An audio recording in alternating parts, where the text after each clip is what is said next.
Welcome to the Losing Streak, a sports gambling podcast for those who just can't seem to win. My name is Bozo Bill, and I'm here with my co-host, Automatic Austin. How's it going, everybody? Well, let's get right into it. I've decided to retire from picking Gold Star bets, as I would have a slate of 10 games I pick from. I get 9 winners, and then the 10th game is the one I always pick as my Gold Star bet. So I make my money by hedging live bets back and forth, but do not fret. Automatic Austin will take the reins as our head picker and be solely responsible for the Gold Star bets from now on. How do you feel about that? Works for me. Whatever way we can change things up to get some money in people's pockets. Yeah, I may submit my locks of the day as a no-star bet so that, to fade them. But, the podcast title is supposed to be tongue-in-cheek, but it's turning into, just reality. But anyways, you guys are probably already tired of hearing me speak, so let's let Automatic Austin go over his Gold Star bets and announce his college success he's been having, as evidence in the spreadsheet we just posted.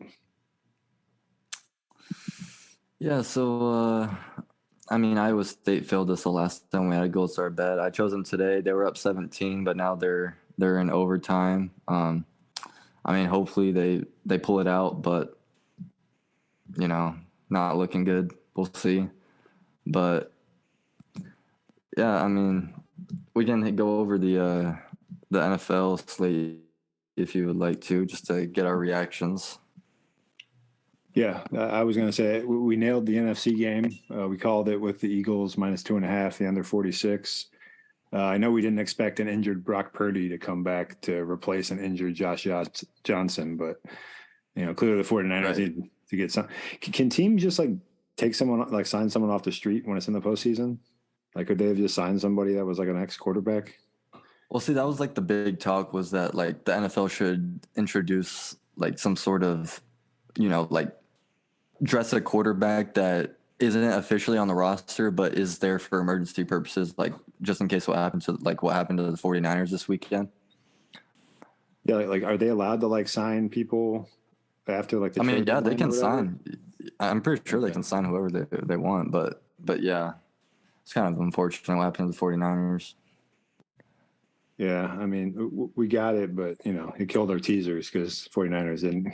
When your quarterback can't pass the ball, it's pretty easy to defend. Yeah, right.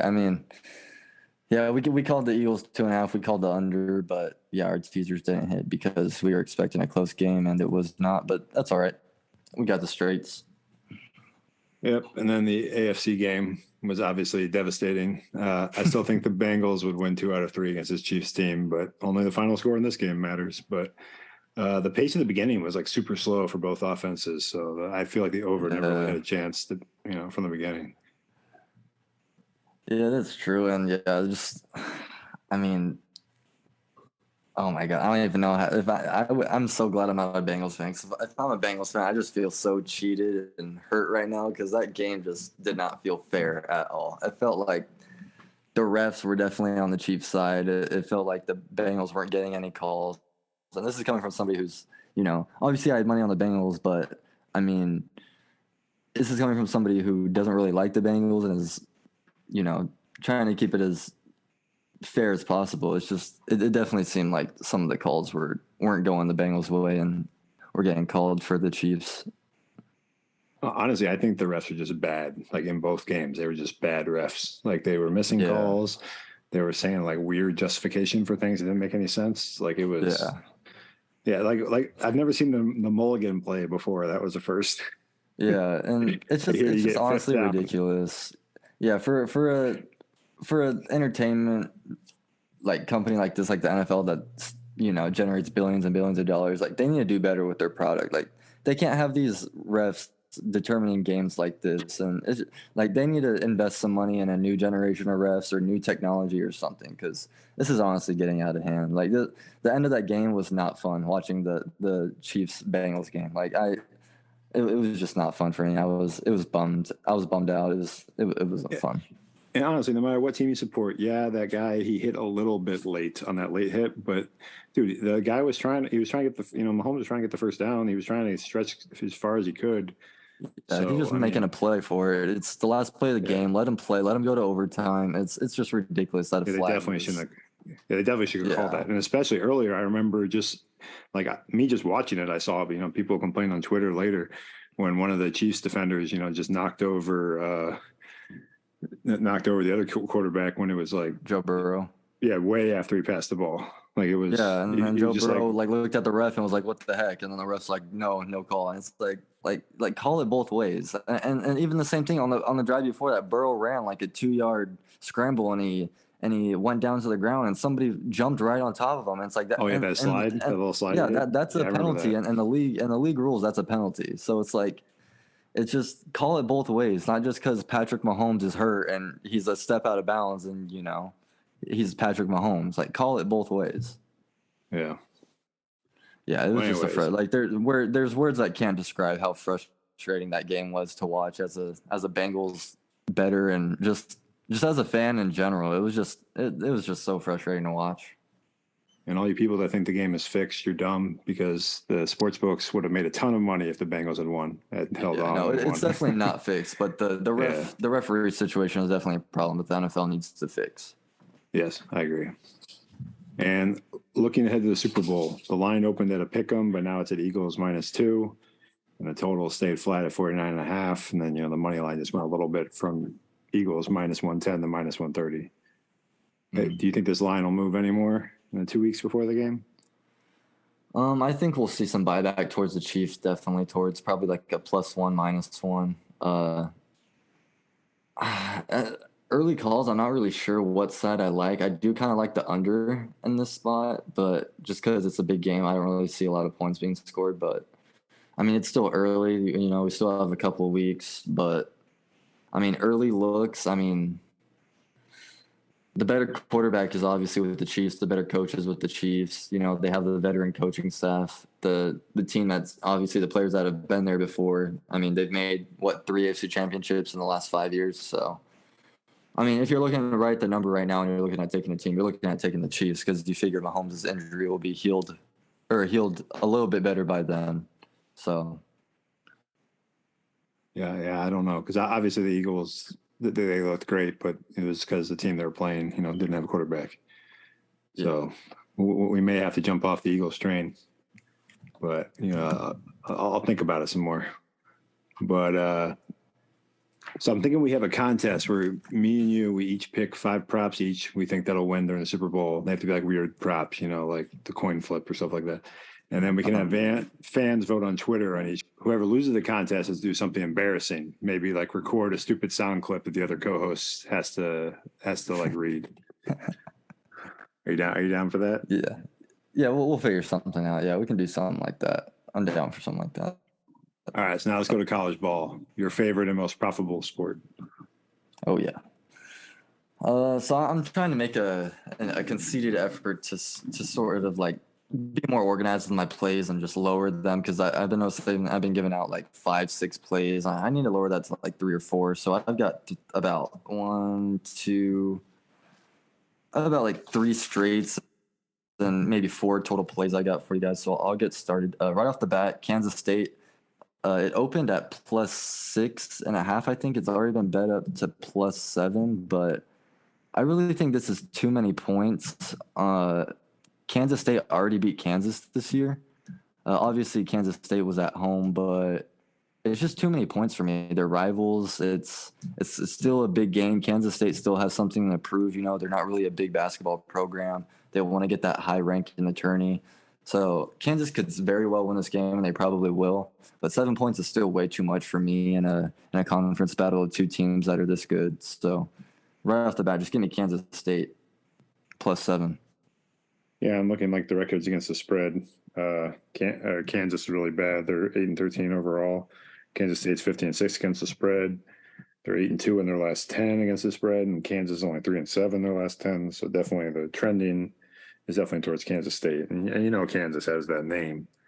But yeah, exactly. Every time I bet on them, they lose. So and what's funny is it opened at +6 and it's already been bet to +7. So early money ends on Kansas, which is interesting. It feels like it's a little bit of an over exaggeration considering that they only beat Kentucky and Kentucky is not really that great this year. So I really think Kansas +7 is a good play, and it might even be my gold star for tomorrow.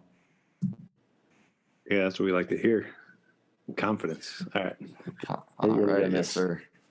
Next, we're gonna move it over to the Big Ten. We got Indiana at Maryland. This is a total I liked. I 140 seemed like a little too high for me. These are two good offensive teams, but they're also two great defensive teams. But the number that jumped out to me was the tempo of the home team. So I'll take you through these numbers real quick. Indiana, according to KenPom, offensively 16, defensively 43. Offensively for Maryland, 48, defensively for 39. So they're both pretty good, top 50 in both rankings. But the tempo, you look Indiana 108, so they're pretty middle. Maryland though 268, so they're in the bottom of the pack, and they're the home team. So like I've talked about before, when the home team has the lower tempo, they usually play at their pace. So right off the bat, two good defensive teams playing at a slow tempo. Possessions are probably going to be limited. I really like under 140 right off the bat, and just continuing, Indiana has 3 players on their injury report. So I know one of them is their starting point guard, Xavier Johnson, who's been out pretty much the whole year. So that's not really new, but 2 other players. So their depth is limited. So they could be tired. Just seems seems like a really good play that I like. So under 140 for me. Yeah, I'm looking at their over/under totals. Even though Indiana is more of an over team at 13 and 7-1, Maryland's definitely an under team with 7-14. As you said, the home team tends to dictate the tempo in these games. Exactly. Yeah. So I like and that then one. Indiana, and if you do want to play a side on this, it did open at +1 for Indiana, but now it's at +3, so -3 for Maryland, because I figure it's because Indiana plays Purdue in their next game, so this is probably a look ahead spot for Indiana. So if you want to take a spot, I'd probably take Maryland, but I'm just mainly looking at the total that I'm going to play, not really looking at a side for this matchup. All right. But we can next? look into my next one. This is my last straight that I have for the slate tomorrow. Another Big Ten game, Northwestern at Iowa. This game can really go both ways, but again, +6.5 for a Big Ten matchup like this, it's too many points for me. So I'm going to take Northwestern +6.5. Looking at the KenPom, they're both pretty good. Offensively for Northwestern, 88. Defensively, 22nd. Iowa offensively 7th, so we obviously know Iowa was a high run and gun team. They like to score a lot of points. Defensively 128, so middle of the pack. Home though, Iowa is 10-2. Northwestern though is 4-1 on the road, so they can keep up. Conference rankings, Northwestern 6-3. They're actually second in the Big Ten, and then Iowa's not far behind. They're 5-5. The Big Ten's actually a really crowded conference this year, but again, 6.5 is just too many points for me. So I'm gonna go ahead and take the better defensive team in a game that I hope is close. Yeah, I'm looking at the like the money betting and stuff. A lot of people, it looks like the public. A lot of people's bet on Iowa, but some sharps, the secretive sharps are taking Northwestern the points. But we know Northwestern, they're a covering machine. Yeah. So I like this. I like this spot. Yeah, and then I just have a little like parlay here. So Virginia Tech at Miami, Florida. Miami, Florida is 11-0 at home, 7-4 in conference play. Virginia Tech is 0-6 on the road, 3-7 conference play. So I was just looking to fade Virginia Tech. Haven't really bet a lot on Miami this year. So I'm just gonna lay their money line with Iowa money line, because I feel like Iowa's probably gonna win that game against Northwestern. But if you're not comfortable with taking Iowa because you're going to take the Northwestern points, I was looking at Miami, Florida money line combined with TCU money line because they're playing West Virginia. We know they lost to West Virginia on the road, so they're looking to get revenge at home. So I figured they'd probably win that game. Yeah, there's some solid picks. I'm gonna mess around with those tomorrow, see what I can do. Yeah, and tomorrow's slate's actually not too bad, but yeah, we'll see if we can get another episode in sometime this week and discuss some more college plays. And with the NFL winding down, we'll have to get more into some NBA and NHL. So stay tuned for more of those picks as well. So that we can bet on a game, and then the 2 stars can decide to sit out an hour before it starts. Exactly. But I digress. All right. So now we're up to our last word. So I'm going to give my recommendation first. It's this documentary on Netflix called The Pez Outlaw. and it's about this guy who he's like always like scheming, always it's like a real guy, always trying to like make a buck, and he like really reminded me of myself. And his name is Bill, and yeah, it's a really cool story. So you should check it out. I recommend it. I think I did see the cover of that on Netflix, but my last word of the day, I'm gonna say, if you haven't seen Barry on HBO, Bill Hader's show, you should go ahead and watch that. It's hilarious. It's probably my favorite show out there. It's just what goes on in that show is hilarious, and it's just overall a great character development. It's funny. If you're a fan of comedy, you should definitely give it a shot. And Austin even likes that show so much, he makes sure to remind me to make sure I catch up on the show. Oh yeah, all the time. I try. I try. Still behind. I know it's a great show. I love it. My brain works differently. All right. So thanks for hanging out with us today. Check me out on Twitter at bankroll_Bill, and Austin can be found at Austin Sporsick. Our email for the podcast is thelosingstreakpodcast@gmail.com, and our voicemail line is 646-494-7185.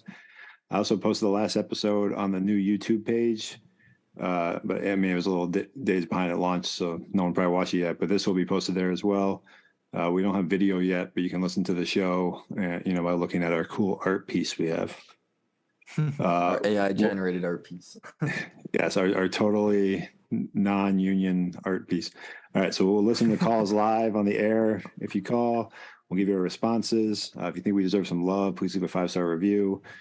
Please recommend this to your friends, to your drug dealers. I don't know, anybody.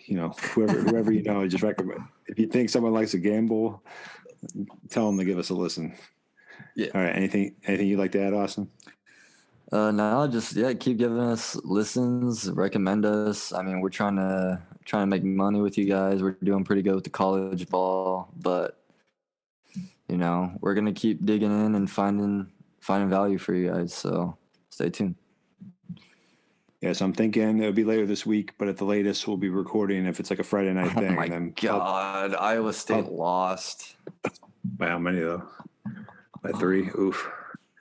Oh my God. See, that's an example of a game. See, I had +2.5 for starting, but then I hedged with Texas Tech when they got some points. So you guys are listening to this live. I posted Gold Star play last night. Iowa State -1.5. They were up 17 at halftime and they lost by 3 in overtime. So I don't know what to tell you guys. Yeah, that was a good play, Austin. That's the way it goes sometimes. Yeah. But yeah, so we'll have our next. Yeah, we'll have our next show out by, Friday, Saturday at the latest. That'll be, if we call it Saturday college games. But, yeah, that's it. Well, see you later.